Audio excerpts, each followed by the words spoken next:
Early voting is underway in many states and millions of ballots have already been cast. But things have changed since the last presidential election. More states have added voter restrictions, some in response to unfounded claims of voter fraud in 2020. But a few states have actually made it easier to vote.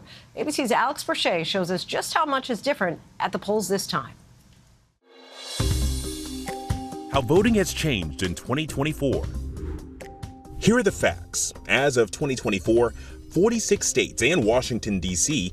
offer early in-person voting, compared to just 24 states in the year 2000. I got to vote today. I was completely thrilled. Everybody should get out, get their vote in. It's so important to have your voice heard. I feel like the election is a free and fair process. I feel like for those who vote, who take the time to read the ballots and actually go and do their civic duty, there's no problem. 36 states and Washington, D.C. allow voters to mail in their ballots without having to provide a reason. All of this means that nearly 97% of voting-age Americans live in states that offer the option to vote before Election Day. But there are hurdles for some voters to get their voices to count. Since 2020, 15 states enacted stricter ID requirements for in-person or mail-in voting. I will say the laws that limit IDs to just, for example, a driver's license or a passport or something similar tend to disproportionately leave out older voters and voters of color. 11% of Americans actually don't have those kinds of IDs required by the strictest ID laws.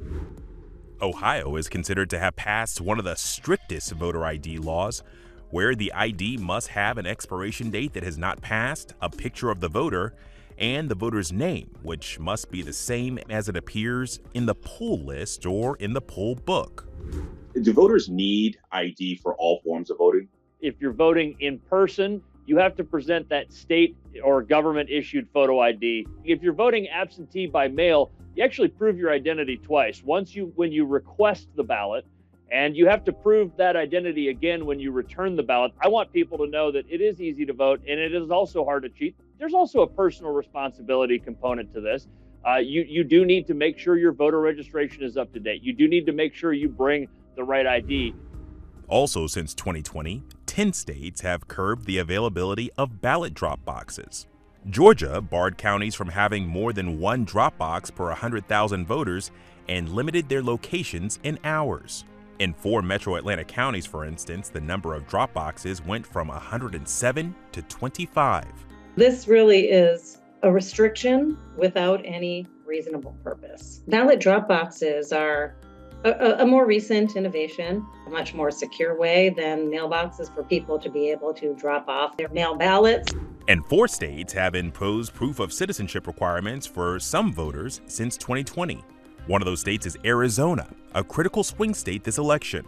Right now in Arizona, you need documentary proof of citizenship to register to vote in state elections now. They cannot require that for voting in federal elections under federal law. There has been a concerted push to stoke conspiracy theories that there are problems of millions upon millions of ineligible people voting in our elections. But what they do also is end up hurting real Americans who do not carry their passport and birth certificate with them when they go to the polls or when they are registering to vote. But Nevada, another swing state, has made it easier for people to register and cast ballots in the last 4 years.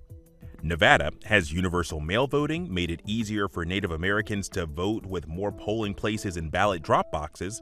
It's designated more governmental agencies who can help register people to vote, and it's made city jails improve voting access. Michigan, another critical state that could determine the election, has also expanded voting rights. Some of their new laws include expanding same-day registration access, allowing more forms of identification when voting, and repealing a ban to help people get to their polling place. Overall, Americans are optimistic. 76% of Americans say they are confident that all citizens who want to vote this fall will be able to, a slight increase from 2020. And 61% say they are very or somewhat confident the election will be conducted fairly and accurately. These views have changed little since 2022 and 2020. Do I feel confident about my votes being counted? I'm kind of I don't know, it's a maybe for me. I'm not really sure, but there's always hope. I've been waiting to vote for the last year, 2 years. This is very important for my community, for our city, and for our country. My vote counts. Our thanks to Alex Presha.